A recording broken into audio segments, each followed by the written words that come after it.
bit. If I can remember how to do it. There. How's it going, everyone? So good to see you again. So today we're going to be talking about what people get wrong about people living with bipolar, or like what is Oh, I didn't mute my computer. What people get wrong about people living with bipolar. Sorry, didn't mute my computer. It's the first time I forgot to do that. Anyway, yeah, and what is most misunderstood about bipolar disorder? There are a lot of things I have found over all the years I've had bipolar. So let's get into that. First, I'm just going to tell you a little bit about myself. If you're new here, welcome. I see some returning people as well. I see Moss, Willow, Trey. Hello, nice to see you. Sorry if I missed anyone. And I saw there's already a super sticker from Moss. So thank you so much. When you guys give me these super chats and super stickers, they really do help. They help keep me going and able to fund things like equipment, all that stuff. But you really don't have to do that. Just being here is enough. But just about me, I'm Jess Curtis. I run Our Bipolar here on YouTube, and you can also find me on Instagram and Facebook under the same handle. So do that if you want, and that way we can DM if you are interested in doing that at all. So I was diagnosed with bipolar 1, gosh, almost 28 years ago. I'm coming up on the anniversary, which I don't even know the exact date because, you know, things were a little hazy back then. I was in the midst of a pretty severe manic episode. So I was diagnosed right after my first really big full-blown manic episode with psychosis. And I was a sophomore in college. This happened at college. You may have watched my video. I think it's called My First Full-Blown Manic Episode. I'll link it in the description in case you're interested. But yeah, and that's when my life really changed. And since then, I have started doing much better, but it took me a while to find the right medication and also just like the right lifestyle changes. I was pretty ignorant about bipolar. You know, there wasn't anyone in my family who had it. And I've now discovered there are some people a bit more distantly who did have it. But yeah, so it took me a while, a good decade, until I got on better meds and also just found better advice from doctors and treatment, and, you know, started looking on the internet a little bit more, because when I was diagnosed, there really wasn't anything. Like, there wasn't Facebook, Instagram, all that stuff. So yeah, so I'm coming up, like I said, I was diagnosed when I was 19. I am almost 47. In October, I'll be 47. And it actually turns out we'll be doing a live the day before my birthday, so I'm really excited. But yeah, we've been doing these lives every couple weeks since the beginning of the year. It has been so great. I love it. I hope you guys are enjoying them. I love the community. I love getting to talk to all of you and actually interact, because the videos are a bit static, you know? I get to talk to you in comments, but not in real time. And speaking of videos, just so you know, next week on our off week from lives, I do have a video coming out. It's an interview with Dr. Andrea Basilev, and it's on this workbook. I'll show you. It's called Beyond the Bipolar Label. I found this to be very good. It's a workbook to overcome self-stigma, break free from shame, and live authentically. And even after almost 30 years of having bipolar, I found this useful. So check that out next week.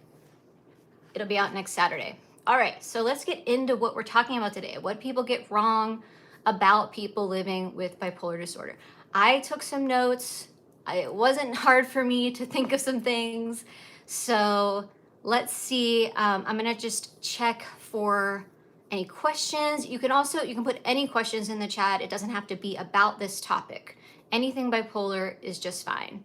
I'll do a quick check. And then jump right in. Okay, yes, Keith, I'm going to take my birthday off. Okay, so I have a whole list, but first thing I have on the list is that if you know one person with bipolar, you know them all. Absolutely untrue. If you know one person with bipolar, you know one person with bipolar. That's it. We are all so different. Our symptoms are different. The severity can be different. How we are as people, besides bipolar, is very different. And how we may be in treatment, not in treatment, bipolar 1, bipolar 2, cyclothymia. I mean, we are all so very different. So please, we don't want to be all lumped together. And if you know one person with bipolar, like, it really isn't helpful for me to hear, like, well, this is how this person was. And so insinuating that's how I must be. No, I'm my own person. I have my own version of bipolar. Please don't lump us all together, right? How do you guys feel? Yeah, Moss said each person will have a different experience. Totally. Yeah. So it is like a huge misconception that I've run into. I've seen it in comments on my videos many, many times. Another thing, getting, I forgot to put on Do Not Disturb. I'm getting,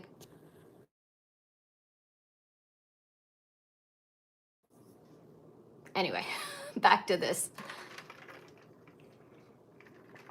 Oh, and along these same lines, there are no depictions of bipolar in TV and movies that are completely accurate. Like, it's TV, right? Like, it's going to be probably dramatized, or maybe only showing the worst moments or the worst times in someone's life, or the time when someone is extremely symptomatic, having mania, having psychosis, having extreme depression. It's like, I'm not saying these things don't happen, they do, but it is not really fair to just show the worst moments and say, like, this is what it's like to have bipolar. We all have times of stability, maybe some more than others, but we do have that. I just had someone comment on my Facebook post the other day saying that all she has to do is take her medication and she has not had symptoms in years, like many years. And I was thinking, well, I'm happy for you, but that's not how it is for me. I mean, I do still have yearly, episodes, different things, but I am much more stable than I used to be. So, we're all going to have that to varying levels. Oh, thank you so much, Bipolar Book Club, for the super chat. Thank you so much. Oh, that's so nice, says to one of my bipolar heroes. Well, I don't know. It's hard to take that in. That's really, really kind of you, though. Thank you. Let me just, I like to be able to see the chat, but I know I will miss things. I do watch it back, though, for sure. Have to. All right, so another thing, which I was already sort of touching on, is that something that people get wrong is some people just don't know this, I think, that we, with bipolar, we are never stable. We're only cycling between mania and depression, or like a mixed episode, and we're never having stability. That is totally untrue. Could you imagine how hard that would be? I don't know, some people have fleeting stability, and that is, very hard. But I think a lot of us, we do have these periods of stability, right? Like, we have times where, like, if you met us on the street, you're gonna have no clue that there's anything going on. You would never think, oh, this person has some sort of instability going on, or bipolar, or whatever it is. So, like, yes, we do have stability. It's not just going from one pole to the other constantly. We have times of stability. And that sort of leads into another one where I've gotten this several times. You don't look like you have bipolar. Like, you look normal. Like, which I think at times is supposed to be a compliment. Like, but it's not. It's really, I don't know. I don't ever know how to take that. Like, so either I'm masking and because, in public, you have to mask to an extent if you are having any kind of symptoms. Maybe you don't have to, but to get by and to get through life a bit easier, you probably will mask at times. It doesn't mean I'm not having any kind of troubles ever. It doesn't mean because you see me today and I'm doing well today and I'm stable that last month I wasn't manic or very depressed or having a mixed episode or hypomanic. You just didn't see me then, like I was probably not out in public doing that. I mean, maybe I was, maybe you just didn't run into me. And maybe at that point you would have thought, yeah, you do look like you have bipolar. But like, I don't know. When people say that, I never quite know, like they're trying to be helpful or complimentary. I don't know. I don't know what you guys think about that. I'm just checking the chat. Yeah, refused. Hey, refused. Says, yeah, the most common misunderstanding, hate when people frame that. Yeah. Oh, and thank you guys for modding. Thank you, Moss and Willow. I see that you both are here modding. Thank you. Yeah.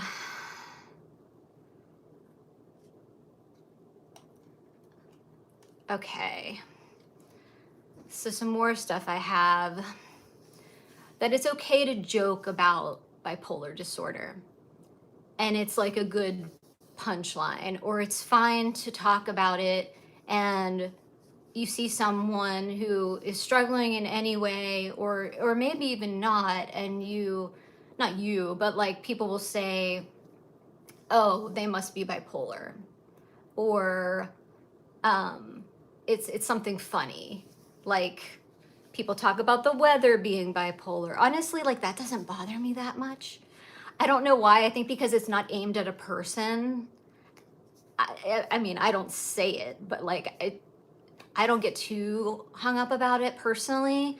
But when people are witnessing someone who is struggling in any way, maybe they're acting moody, maybe they're having big emotions, like anyone could, we all have, right? Outside of having bipolar. That means that the person must have bipolar, or it's okay to, it's like socially acceptable to some people to say like that person's bipolar, like look at them, like that I really have a big issue with. Like, don't throw around a diagnosis, like you're not a doctor and you're saying it to be hurtful or to judge someone. Like that, I really don't like. There are people who actually have bipolar disorder, like hello, and a lot of us here, and we don't appreciate that. Like, we don't want to be talked about in a way that is so detrimental, and like you're not someone who can judge. And like, let's see you on your worst day. I think someone else could probably say the same about you. Like it's just not necessary. And I don't know. I really don't appreciate it. Yeah, Trey said, I was so annoyed at lunch today. The two different tables next to me were talking negative about suicide. Probably shouldn't have said that. About, sorry, about the S word and mental health. Yeah. It's hard whenever you hear stuff in public. And I know like I then start going through like, should I say something? Should I not say something? Would it actually help? Would it become worse? Would it just become an argument? Like, do I want to do this for my own mental health? Is it gonna be hurtful to me to get into it or to just let it go? So I understand how you feel, Trey.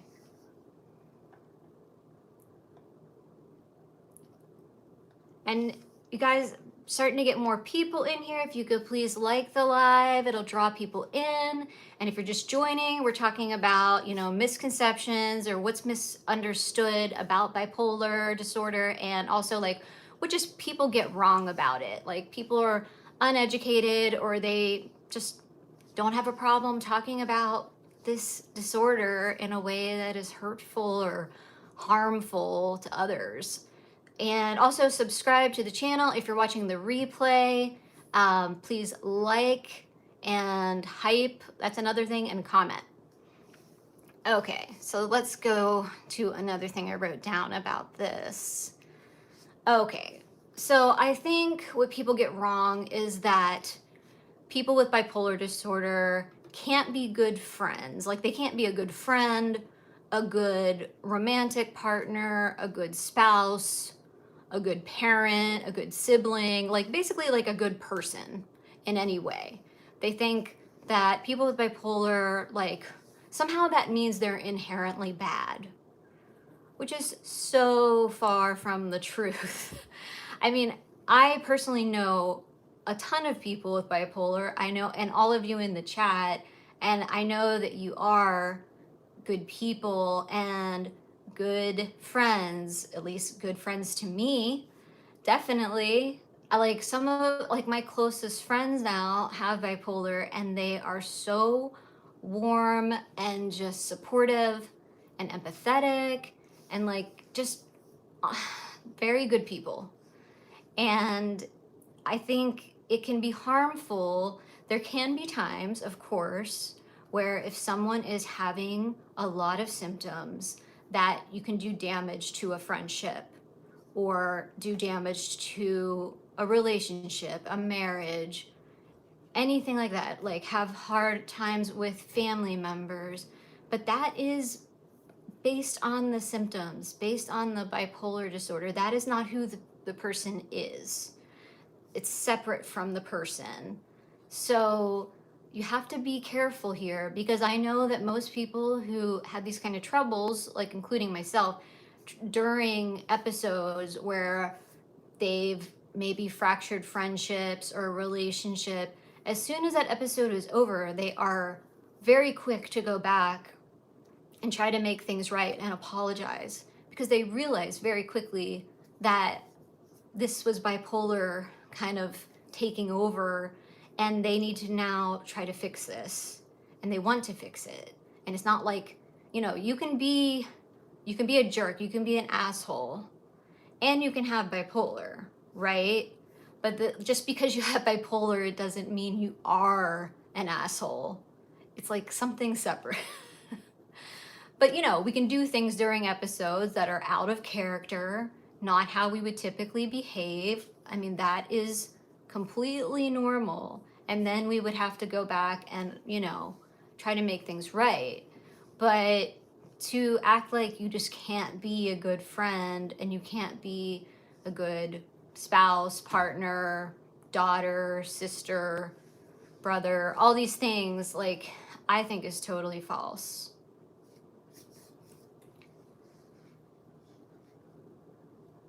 4748 says, hello from the Mud City. What's the Mud City?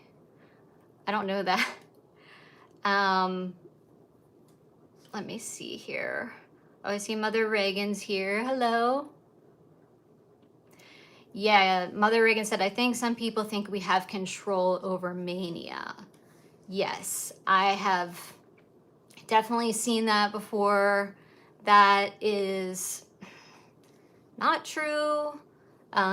If we had control over it, we wouldn't be acting the way we do during mania. Why would we want to do that? Why would we want to do something that is very destructive to ourselves and to our lives and to our brain? It really doesn't make sense. I also think that sometimes people just get so frustrated and they just want whatever you're doing to stop. And so they think like, you should be able to control this. I want this to end. And yeah, that's not how it works. I mean, it's a mental condition. It's taking over at that time. And that's what's happening.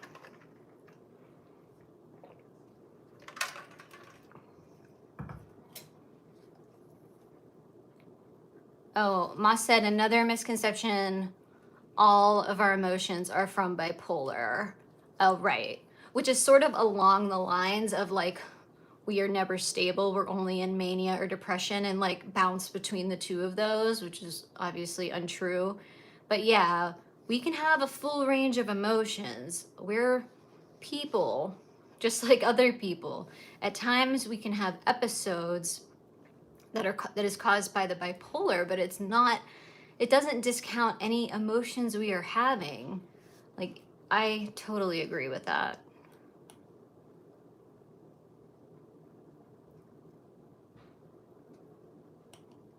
Um,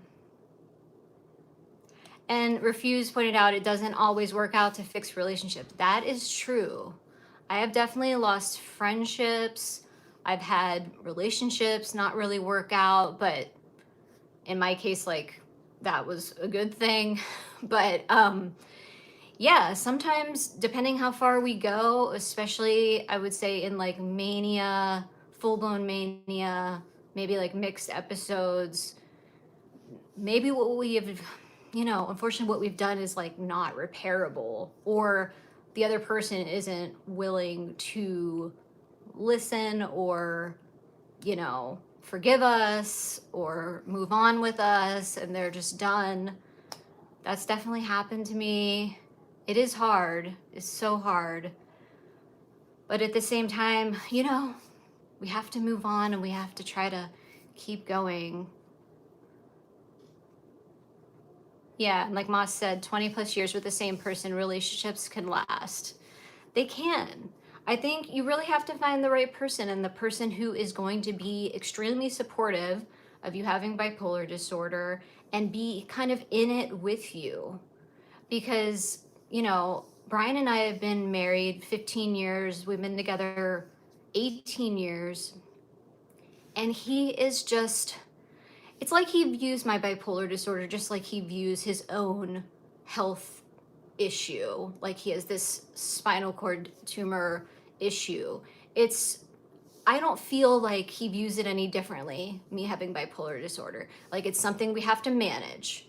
It's something tries to help me manage, to an extent, especially when I'm having symptoms, just like I do for him. And he doesn't make me feel like he's like watching over me or judging me or telling me things that I should be doing. He trusts me to manage it for the most part. But then if I am having some symptoms, he knows, and I have to communicate with him, of course, but he knows like, okay, now I really have to step in. I have to remove as much stress from her life as possible.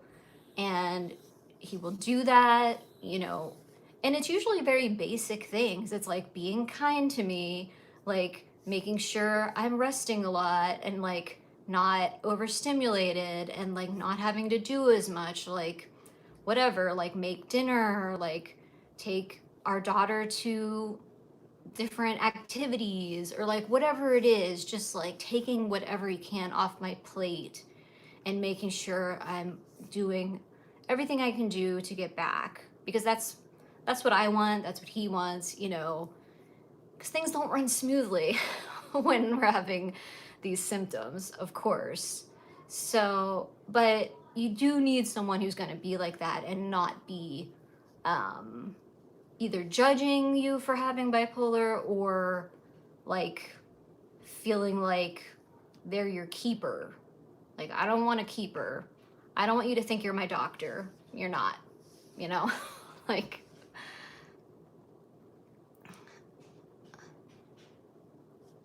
yeah. Ma said it's bipolar is also a medical condition. It is. Yeah, it is.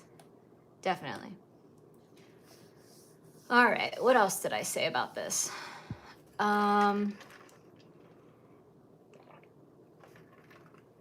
before I go into, Willow asked, do you ever get burnout too? Yes, a lot, because I am doing almost too much usually. I try not to. I've tried to back off. But usually when I get burned out, that's when I'm going to have symptoms. That's sort of how it's ended up for me. Usually I'll go into like a mixed hypomania because I've gotten burned out, I've gotten overwhelmed, and sometimes it will go depression, but I definitely can get burned out. And usually it's I'm not taking enough time for myself. I'm not recharging, like I'm not sleeping enough, or I just start going to bed later because I am trying to find more time for myself, but I'm doing it in a way that is actually like hurting me by not getting enough sleep. Or I'm just doing way too much. Like I've signed up to do things at Pearson's school, or I'm doing too much socially. Like even that can be hard on me. I need to like get back to making sure I'm exercising, getting in nature, the basic things that will keep stress low. Like I've started journaling, things like that. But I definitely, yeah, get burned out, and that can be when it's not good for me. I saw another question. P.S. Hey, I think I saw you on Instagram too. Can you tell about antidepressant induced manic switch in bipolar disorder? Well, I can only tell about my experience, which I'm not quite sure if it was the only reason that I went into mania the first time, but I was on antidepressants, different ones, for about a year, starting when I was like 18. Trying different ones, none were working at all, which maybe should have been a sign I could be bipolar, but my doctor kept trying them. The one that caused me to switch, which has a high rate of doing so, I guess if you have the genetic background for bipolar, is Effexor. So I was on that fairly briefly before I went into mania. So it was sort of like I started taking the Effexor, and I could tell that it was sort of doing something. I was still depressed, but I started to feel a little more energy, and I was sleeping a little less, and I wasn't feeling good or really like myself, but I was feeling somewhat better. And then pretty quickly after that, I started, having symptoms of mania. I started not sleeping enough for sure right away. Kind of all the symptoms of mania. Like I had, at first it started out like I was just being kind of gullible, and I was talking fast, and I was having racing thoughts, and it sort of kept progressing because I didn't know I was still taking the medication, and I didn't know what was happening. And then eventually I started having, delusions and some hallucinations, and then yeah, and then I had bipolar 1. So, but I don't know if that's the only reason. I was also using cannabis at the time, here and there. I also had some pretty severe childhood trauma that I was dealing with in therapy at the time. I don't know if I may have, the bipolar may have emerged anyway without the antidepressant. I mean, who knows? But here I am. Here I am now. This is what I live with bipolar 1.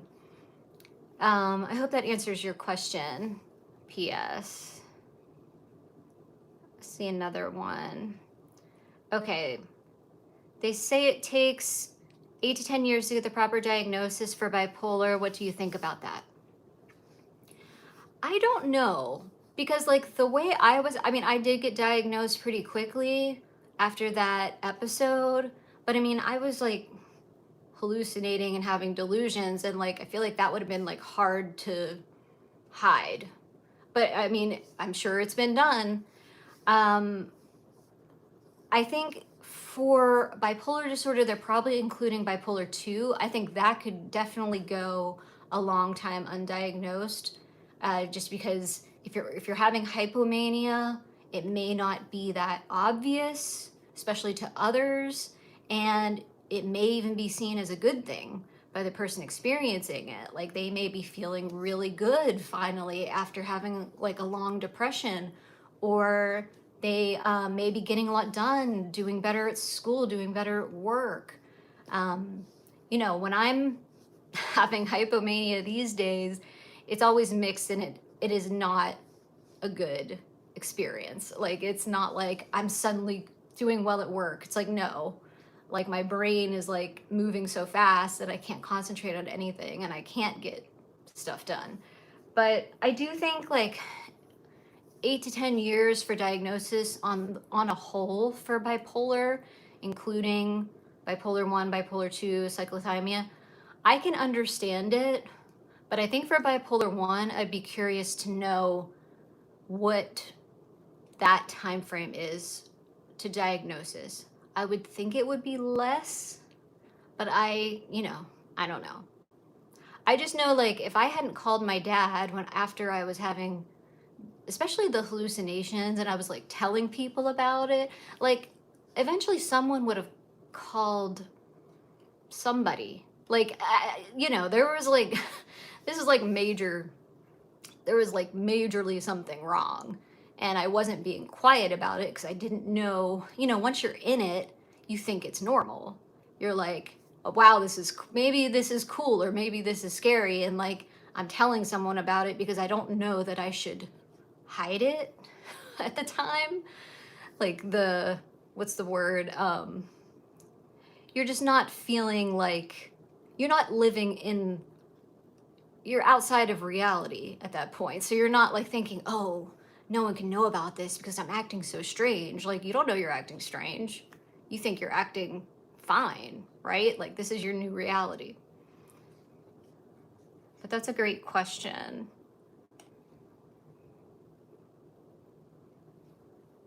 Yeah, I could see that. Like, Bipolar Book Club was saying it took a few years to be diagnosed because the mania was compelling them to use drugs, so they had difficulty parsing that out. That makes sense to me.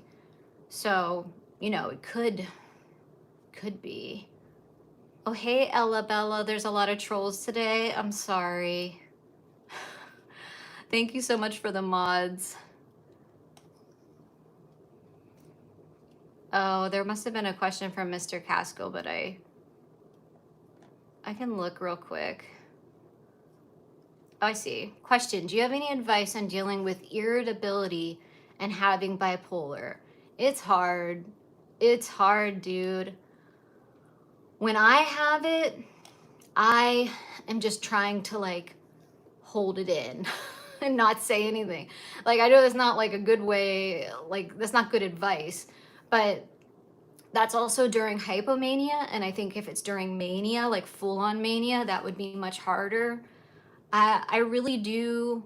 I think at times, especially if you're having symptoms of mania or hypomania, sometimes, I'm not saying isolate yourself, but it can be good to have alone time, because not only is it less stimulating and hopefully like bringing you down a bit by not being around as many people, but it's also like if you're feeling that irritable, you can't tell someone, and you can't, you know, like abuse anyone. I mean, it's not funny, but like you can't take it out on someone else if you're taking more alone time. So that's what I tend to do.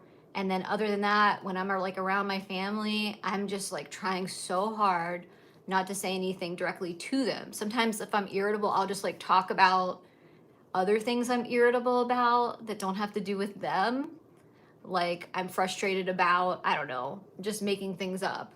Like if I'm super frustrated about work or like the weather, or I'm at that point I'm just frustrated about everything. I'm irritable about everything, so I might tend to like talk more about other things than focus it on them, because that's what I don't want to do. Like, and I don't want to have to clean this up later when I'm feeling better.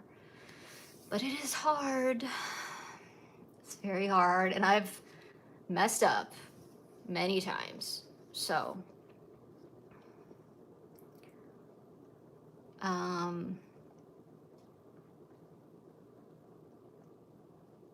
let's see. All right. What else did I have people get wrong about us? Oh, this is a big one. people get wrong that taking your meds means that you're stable. Like if you take your bipolar meds, you should not be having any symptoms of mania, depression, mixed episodes, anything. That is not true. It doesn't work that way for most of us. You can't just take a magic pill and you're suddenly symptom free for the rest of your life if you keep taking it. And that's why people always be like, are you sure you took your meds? Did you take your meds today? Yeah, I took my meds. They're not freaking perfect, you know? Like, I'm doing the best I can. You know, we all have this to different varying degrees, and some of us, you know, the meds help, but they're not going to be like I said, like a magic pill. And so, I mean, there's people who are med resistant, treatment resistant, who are not going to really find anything out there that works. I mean, what about those people?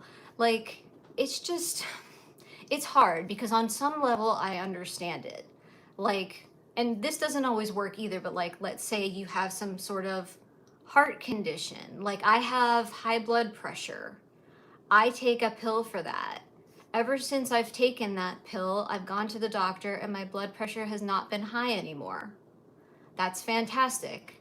It would be very, very frustrating if I was taking that pill and it wasn't working. But they would probably just increase the dose and then it would start working. You know, psychotropic meds, they're a little of a different thing. They're a different beast. And not only do they not work perfectly, but they're going to give side effects that at times are very severe and difficult to live with. And some people cannot take a lot of these meds based on the side effects because they're that bad. So trust me, I wish it was this way. I wish I just took meds and it was like an easy thing and I didn't have to go through med trials for years and years to find something that worked. But that's just not how it is, unfortunately.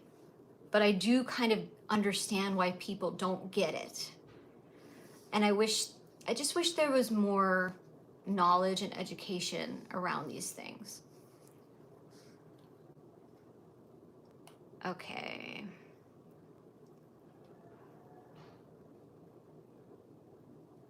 Yeah, mania is so self-destructive, but yeah, depression is super self-destructive for me too.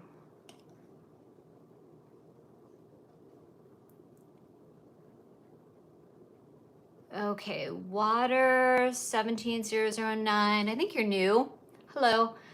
Said you reckon there's self-hatred too during mania? I think definitely if you're having a mixed episode, like a mixed mania, you know, where you have that strong, possibly anger, rage mixed with mania, which is like extremely uncomfortable and bad. And there can be really high rates of, you know, feeling like you don't want to be here anymore. It's very dangerous. The self-hatred during that could be very high.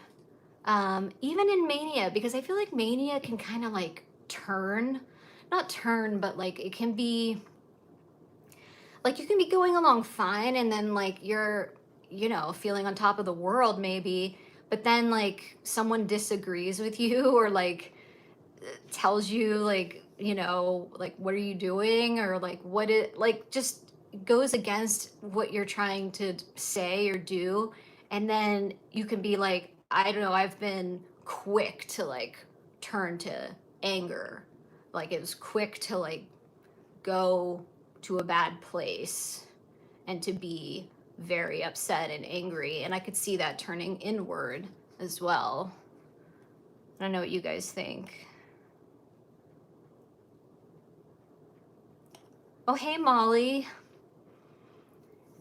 She said, are people with bipolar more vulnerable to getting postpartum depression or psychosis? Yes. there are much higher rates of both of those if you have bipolar disorder. So I can talk about that a little bit.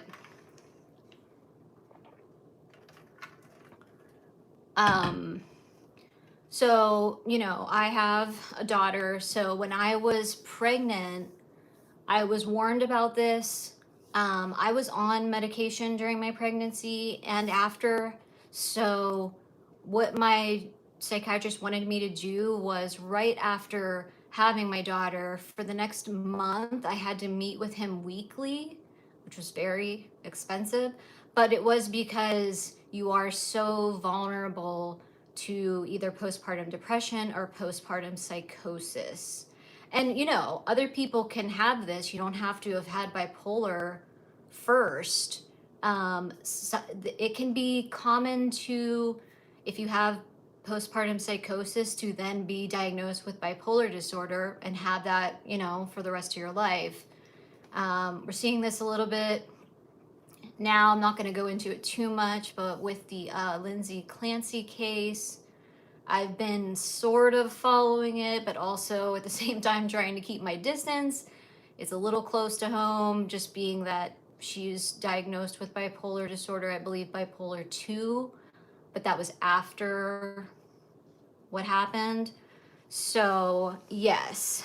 Luckily, I didn't experience anything postpartum. I felt very good and my normal. I didn't have any, I didn't have any depression, any postpartum psychosis. I didn't even have any like normal bipolar episodes like mania, depression. I didn't have anything. I was stable throughout my whole pregnancy. I felt very stable, which I didn't know was going to happen. And then after, I was also stable for a long time. I'm trying to think when I probably had my first episode after, which was probably like a hypomania. It was a while. It was probably like at least a year.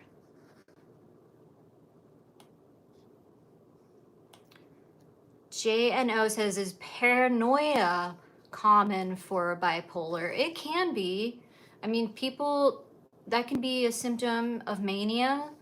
People can feel paranoid. Usually it kind of goes along with delusions. Like people can have like a paranoid delusion. They might think someone's following them or someone's spying on them or something like that. And it might be someone who, they might think it's someone who is like not someone who's in their everyday lives, or they could think like their husband is spying on them, or, you know, like their parent, something like this. Yeah, that's pretty common. I personally haven't had paranoia. That's just not something that happened to me in mania. Yeah, and this is like something misunderstood. Bipolar Book Club says, when people say mania sounds fun, I literally want to scream. Yeah, because it's like, I get it. Some people are kind of having fun. If it's euphoric mania, they are having fun at least for a little while until things go too far, probably, and then it can become really unfun and destructive and scary and dangerous and all those things.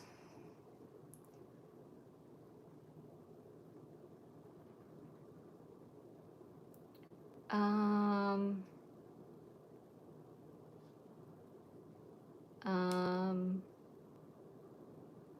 all right, guys, be kind to each other in there. I don't know what's going on exactly, but looks a little contentious, which I'm not not used to.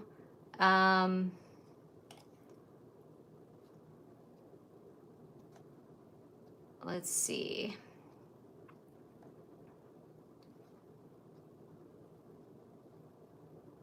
Sorry, I like got really behind. Okay, Mr. Casco said, how come hypersexuality and bipolar is never talked about much being linked despite research proving it is? I think people are just uncomfortable with it, uncomfortable talking about it. It's definitely a possible symptom. Not everyone has, you know, just like anything else in bipolar disorder, But from what I've heard, usually in hypomania or mania, people can, have hypersexuality. I think it's one of those things that you can feel kind of like compelled, like you can feel compelled to having sexual activity, or like this is when you hear about people like having sex with people that they would not on a normal in a normal state. Here,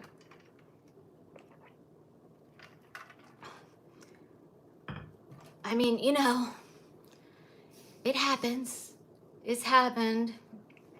But yeah, I just think that people are uncomfortable talking about it, or they don't recognize it as being a bipolar symptom, and instead they feel shame. Like they feel like I should be ashamed of myself, when really it was like because of the bipolar and the episode they were having. And it's hard to separate those. I get that. But this is something that can happen in bipolar disorder.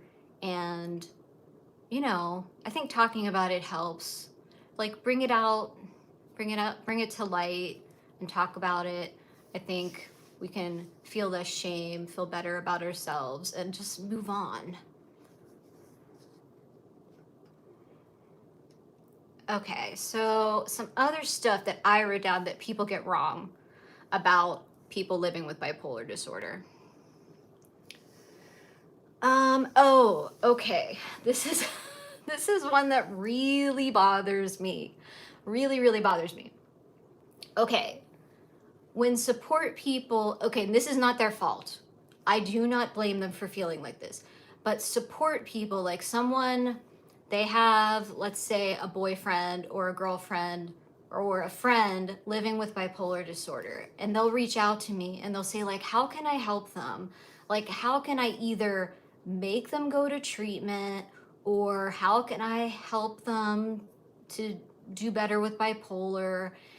And it's like, the truth is, there's only so much you can do, right? Because, first of all, if someone doesn't want to go to treatment and they're an adult, honestly, like, they don't have to, right?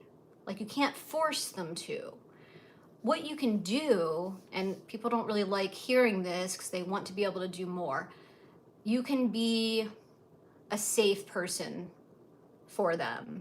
You can be non-judgmental and just be open with them, and become a safe place for them, so that maybe if they're ready to go and get treatment, or if they're just ready to maybe try to improve a little more, they would come to you and you could then, assist them or help them get treatment or whatever it is.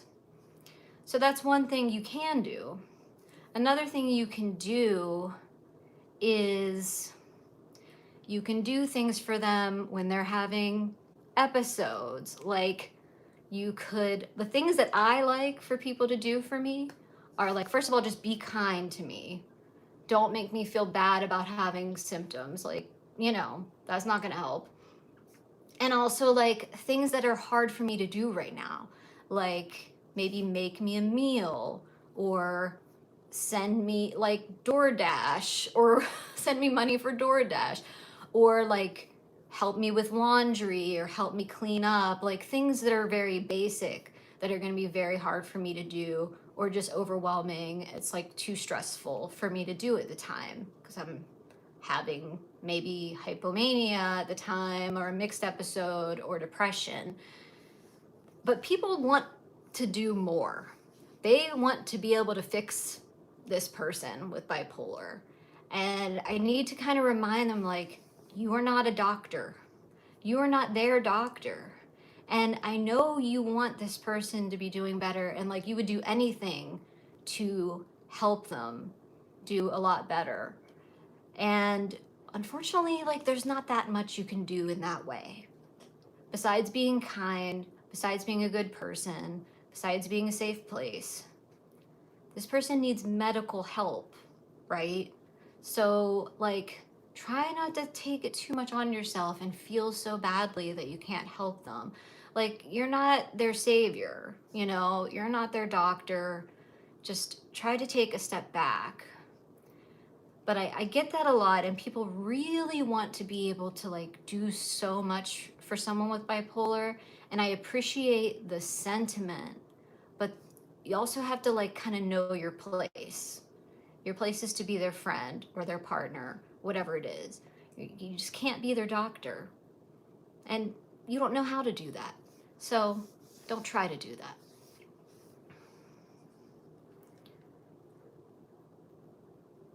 You guys all right? I don't know.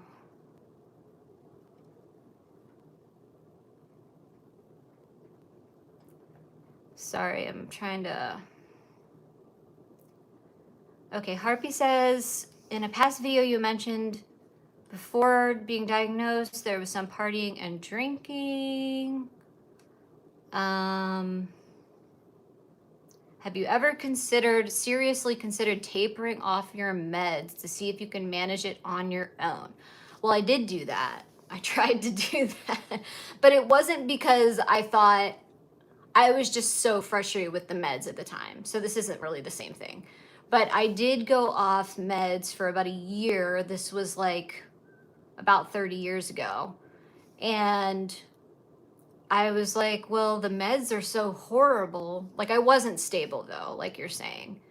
The meds are so horrible that like anything could be better than this, even being off meds. So I went off for a year, and then at the end of that year had another huge manic episode with psychosis that was almost as bad as the original one. And I was like, no, I need meds. So no, I am not the person who can manage bipolar without medication. I would never try to do that again. Never, ever, ever. I'm not saying there are people who do it. I don't think I know anyone with bipolar 1 who does it successfully. I have heard of some people with bipolar 2, but I literally don't know anyone who does it successfully. I would not. I mean, I still have episodes on meds. Like, can you imagine what it would be like if I went off? I would go back to having full-blown mania. I mean, that's what would happen. I haven't had full-blown mania for like 18 years. I still have episodes. I have mixed hypomania at times. I have depression at times. It is much less. I used to have full-blown mania or depression like almost every month before I got on the meds I'm on now. So no, I have no interest in trying that.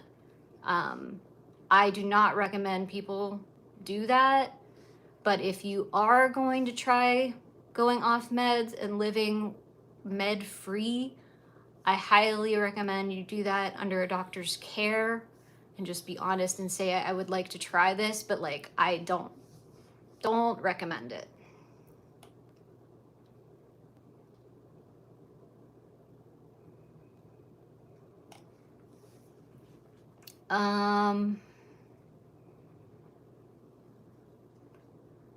Does the kid said, does bipolar disorder get better as you age over time? From the sound of it, that's what I'm thinking. No, that's not what I'm thinking. But I think it can seem like it's getting better because you are learning your particular version of bipolar. You're learning what you really need to do. You may have really figured out your routine and how to take care of yourself better, how much sleep you need, what triggers you, things like that. But I haven't heard that it gets better. I have heard, and I don't know if this is true, but I've heard that it becomes more depression than mania, like overall for most people. I don't know if that's true. I have not had that. I still have more like hypomania than depression by far. So let's see.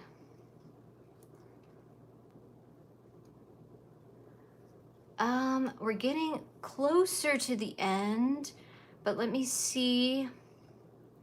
If I missed anything, please put it back in the chat. And Please, we got a lot of people in here. Like the live, subscribe, find me on Instagram and Facebook. The links are, they're not in the description yet, but they will be in a little bit. Sorry about that. But I'm under the same handle on Instagram and Facebook. Let me see if there's anything else. Oh, okay. I got this from Moss. She left a comment on my post. A person can do everything right and still be symptomatic. Yes. Unfortunately, yes. And I think I sort of went into that a little bit about saying, like, you know, just because you're taking meds, you aren't necessarily stable all the time. But like, you can be doing meds and everything else right. You can be like taking great care of yourself. You can have low stress, which is very important. You could be sleeping great, all these things. And then, at least for me, I can do everything right.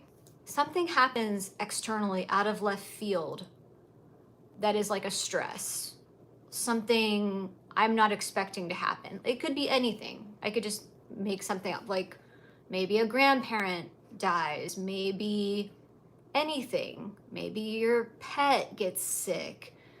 Something happens that is not expected. Like for me, a couple years ago, it was my husband Brian had to have this major surgery. We were not expecting that to happen ever. Things like that can kind of rock you, and they can cause symptoms. But even if things like that don't happen, you can still have symptoms and be doing everything right, be taking your meds, all that stuff. That's just kind of how bipolar works. And it doesn't always work that way for everyone, but that's how it is for me, at least, and most people I know with bipolar disorder. Let me see if there's any final questions.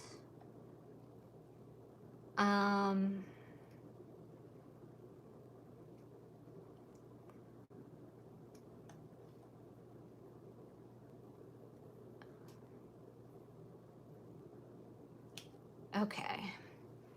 Well, I'll give a final kind of thing that I think people get wrong about those of us who have bipolar disorder.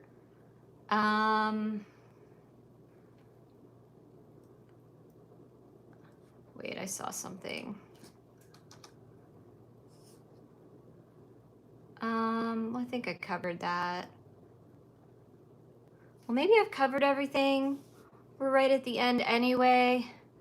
Thank you all for coming. Our next live, let me tell you that. So we're doing these every other week. So the next one will be Saturday, September 5th at 1 p.m. Eastern, 10 a.m. Pacific. Sorry, I don't know all the different time zones, but that will be the next one in September. So I hope you guys are enjoying these. I really, really love doing this. It's just, you know, it's such a nice routine to have added. And I wanted to say too that, like, you know, just because you feel a certain way or you have like a time of year that is hard for you with symptoms, it doesn't mean it's always going to happen. Like, for instance, right now, this is kind of like my danger zone in time of year, like going into September, kind of August, September, even October a little bit. September is when I had my very first full-blown manic episode. And since then, I kind of have had trouble this time of year with mania or hypomania now. And so far, you know, my daughter and my husband, because Brian's a school teacher, went back to school this week, and I am feeling good. Like, I did lose sleep the night before, but that's just from anxiety, and that's what happens. But I am feeling really good, and I'm hopeful. And, you know, sometimes talking and getting to interact with all of you with bipolar as well, like, it really does help me. And I think, I don't know, I just feel like I'm gonna do well. I hope I continue to do well. We'll see. But I really appreciate all of you. I love you guys. Thanks for coming, and I'll see you at the next live. All right, take care. Bye.